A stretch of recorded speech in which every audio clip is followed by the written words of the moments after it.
Hello, my name is Terry Gilliam. This is Leaving California. Today we are leaving California for Buckeye, Arizona. My guest today is Cheryl Wood. Welcome, Cheryl. Hey, Terry, thank you so much. I'm so excited to be on this call with you and to kind of tell everybody about this hidden gem here in Arizona. That is just such a surprise with so many exciting things you can do out here. And just, it really reminds me of California back when I was growing up as a kid. So I'm really thrilled to talk about it with y'all. And I'm so thankful that you asked me to do this. Well, thanks, Cheryl. Yeah, it's great to talk to you too. So tell me, I've actually never heard of Buckeye. Tell me about you and tell me about you're born and raised in California. How in the heck does a California girl end up in Buckeye, Arizona, a town I'd never even heard of until recently? Yes, yes. Oh, that's such a good question because as a true California native, born and raised in the 80s, I swore I would never leave my great state of California. I wanted nothing to do with any other state as far as I was concerned. Anything east of California just didn't exist. And so it happened, my husband is actually from Michigan. And so for a while he had talked about wanting to get out of California. And I always said, no, thank you. No, no. And a couple of years ago, I kind of noticed things starting to change and my eyes kind of got opened to what was really happening in our beautiful state. And it just wasn't the same that I had as a childhood out there. It just wasn't the same quality of life I was noticing. And I have a daughter, she's 9 now. And I just thought, how do I want her to grow up and how do I want her life to be? And so we started looking around and Arizona was one of our top picks because I have my husband's family actually lives in Flagstaff. And all of my family is still in California. And so we were thinking, where could we be where we're in the middle with everybody, not too far away, but out of California. So we started looking and I thought Arizona, I thought, okay, well, let's go to Scottsdale. I've heard great things about Scottsdale, right? And I actually found a girl on Instagram, so funny enough, who had moved from where I moved from. So we were living in Yucaipa, which is Southern California in the Inland Empire area. I was actually born and raised in Chino Hills. So if you're not familiar with that area, it's about an hour northeast of Disneyland, to give you an idea. So I met a girl on Instagram who had moved out here and I said, okay, we want to go to Scottsdale. Where should I look? And she said, no. You want to go to Buckeye. You want to go to this cute little community out there called Verado. And that's where you want to be. And I was shocked. I said, no, I want Scottsdale. I want, and she said, no, trust me, go look there. And so we drove out and probably like anyone else who drives out here, it's the middle of the desert for a really long time. And then all of a sudden you get to this little off ramp called Verado and you look around and you go, okay, so here's where life begins. And we pulled off and there was trees everywhere. There was palm trees lining the street. There was just trees everywhere and grass, green grass everywhere. We started driving through this community and realized, okay, wow, this feels a lot like California. And so that's kind of how we stumbled upon Buckeye. And then once I've moved here, obviously it's been almost 2 years, I've fallen more and more in love with this city, this state, and everything that Arizona has to offer. It's truly such this hidden gem that I think a lot of people don't want to talk about because they don't want it to be overcrowded and overpopulated. They don't want what happened to California. They don't want that to happen in Arizona. So, and I totally understand that. I get that. But I also know I have a lot of California friends that want that same feeling that we grew up with and that this West Valley of Arizona truly offers, it's the whole package. It's incredible. Wow, that sounds great. I'll have to come visit sometime. So what kind of person moves to Buckeye? Retiree, someone who commutes, someone who needs a job? What kind of person moves to Buckeye? So there's such a wide variety. Obviously, where I live in my community, there tends to be a little bit more families. It's a great school system right here. But we also do have our retirement community that is part of our community as well. So you get the 55 plus. There's a lot of people who come out here, for the holiday, during their winter, they come out here, they call them the snowbirds. And so we have a lot of Canadians who come down here and stay here who have their just vacation homes here in our community. You get a wide variety of people working. We have the Luke Air Force Base here. So you do have a lot of the Air Force families that live here in our community and in Buckeye and the surrounding cities as well, which it's really awesome. So Luke Air Force Base does a flyover randomly throughout the day, and you get to see the two, I don't know what they are, fighter jets, it's like Top Gun, fly over. And every time we see them, we're like, sounds like freedom, and we stop and watch them. It's just the coolest thing. So we have that. So we have the military community here. There's a lot of law enforcement here, officers and fire that work out in Blythe in California tend to live here. There's a lot of border patrol that lives here. So I think a lot of people take advantage of, that California pay and retirement, but Arizona living and Costa living. So that is an opportunity as well. My husband is actually a police sergeant who still works in California and does that commute. So there's a lot of us wives out here who, not single moms, but we do have husbands who travel, or there's military wives. There's a lot of that out here as well. And then you have a lot of people who moved here with their families, and their parents were like, we're going too. So there's a lot of people who move out to Buckeye, and then their family follows when they realize this place is awesome. So there's such a wide range of who moves here and lives here. Now people are commuting to Phoenix. That drive compared to the drives in California is nothing for us Californians. It's nothing, but a true Arizonian would despises traffic and driving. But for us, it's nothing. I mean, those freeways in California are just, if you drive those, praise to you, because those are not fun. But out here from Buckeye getting to the airport, you're looking at about a 40-minute drive. People who do the commute in the morning say they get up to maybe an hour if they're getting into the heart of Phoenix or even on the other side of Phoenix. They're going to hit that major traffic as you get into the center of Phoenix, the metropolitan area, where it's a lot more dense. So, and it also has the original, traffic times like we had back in the day in California, where it was like, okay, from about 6 to 8 you get traffic, and from about 2 to 5, or like 3 to 5 you get traffic. But they still have the carpool lane with options for carpooling. And then the carpool lane out here is interesting. It only has a time on it. So it's like 6 to 9 a.m. and 3 to 7 p.m. And then the rest of the time it's for everybody, which goes to show you how not crowded it is. But the drive out here is still nothing compared to what, traffic and everything in California. So quality of life for people when they move here from California goes up significantly, because you don't have that 2-hour commute coming home, then you're exhausted and you just want to go to bed and you can't spend time with your family. So that's one of the huge draws for Californians to come out here. And you have 2 seasons, right? I mean, you have summer and then you have the snowbird season, right? Tell me about, I assume commutes are different when the snowbirds are in town? No, because they actually just stay in their little, like we call it the island, our little bubble here, because specifically where I live, we have some shops in our little community. We have a grocery store. So people tend to just kind of stay here and hang out. So it doesn't make the traffic change that much, because the snowbirds aren't driving down to, Phoenix and anything for work time. So that doesn't affect it really. But speaking of seasons, I like how you asked that, because most people are scared to move here because of the weather.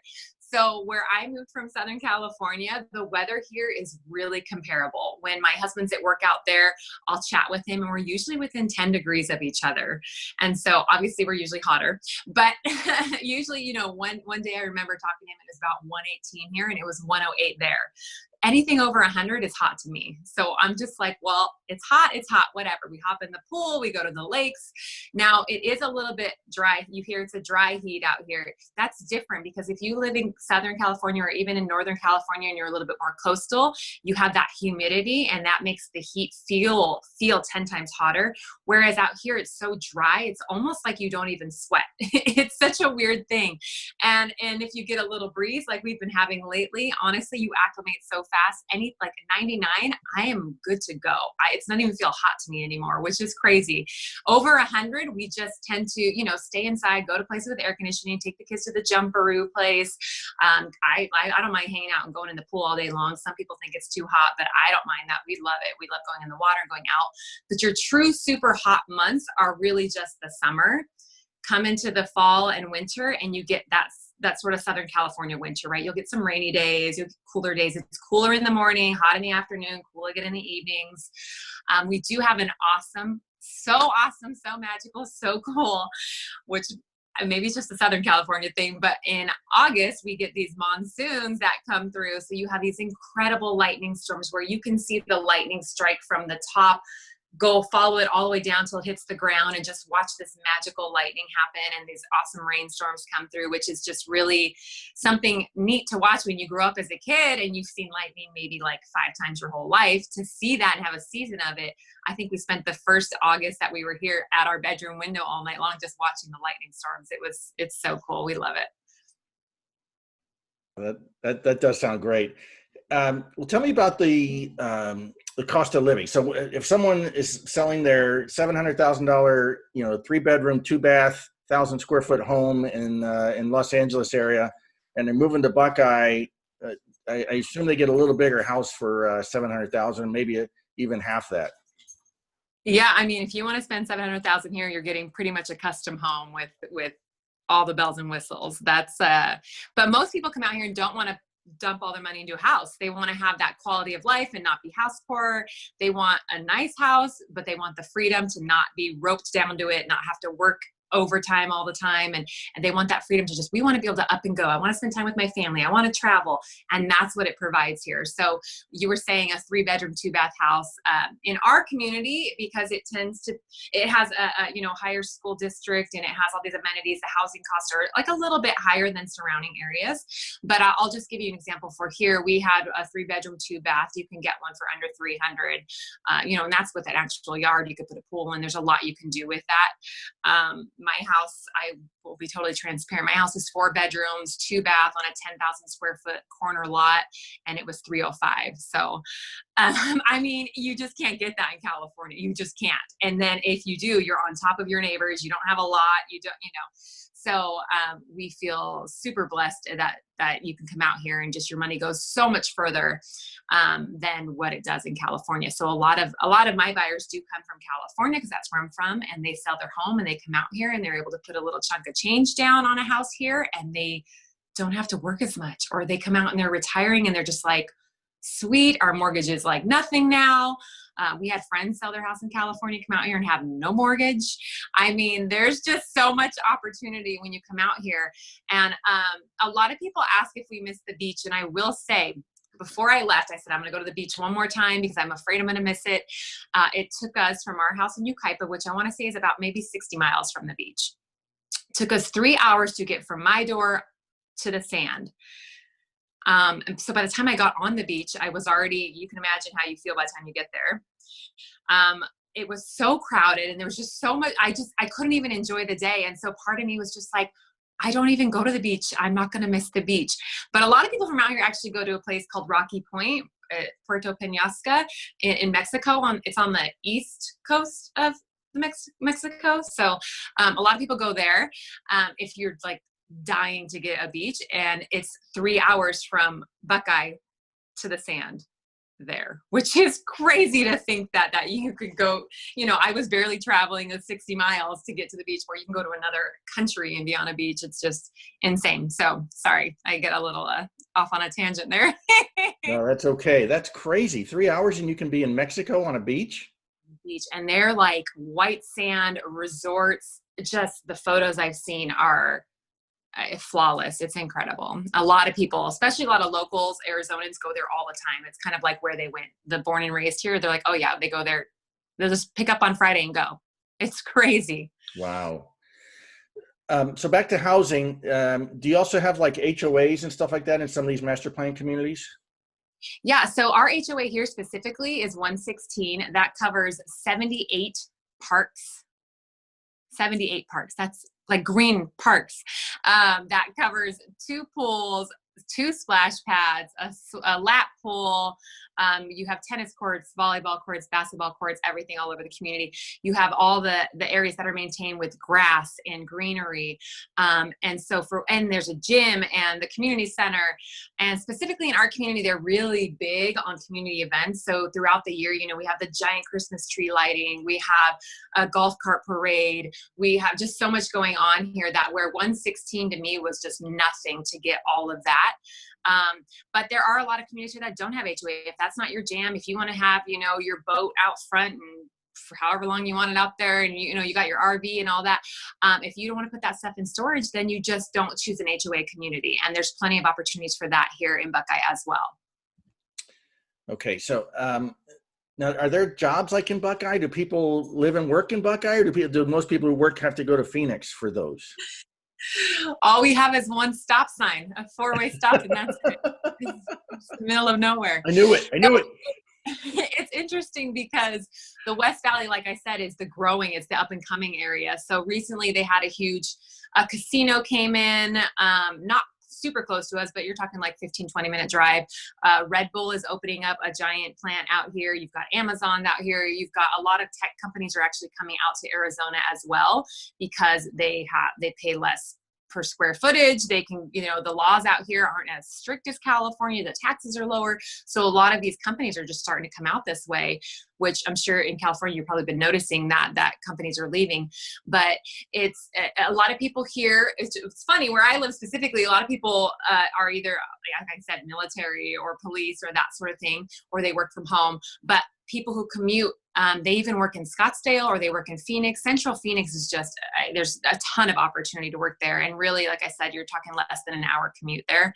But the West Valley is growing like crazy. So a lot of jobs are coming out this way. A lot of companies, Walmart's, they're not factory, they're, I can't think of the word, but distribution.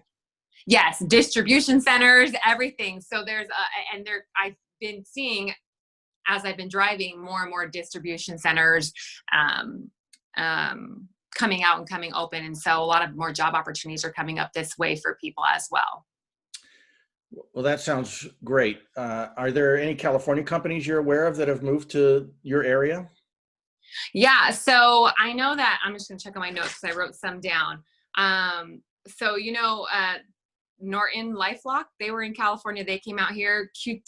Quetico, it's Quetico Logistics. They were actually from where I'm from, like out in Southern California. They came out here, or they're in the process of coming out here. DoorDash, Silicon Bank, like a lot of companies are just coming out here, which is kind of crazy. And how's the business climate? California is known as almost anti-business, that if you start a business, they're going to punish you with regulations, with higher taxes, things like that. If someone wants to bring a business to Buckeye, how are they going to be received by the regulators and people like that? They want business here. They're trying to draw business here to the West Valley because being the fastest growing county, specifically, Buckeye was one of the fastest growing cities in the US for 2017-18.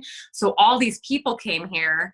And so now they're like, we need more businesses here. People want it. They want the shops. They want the stores. They want the small restaurants. So I know in our community, someone just opened a small business, just opened a Mexican restaurant. They're in the process of building and opening that.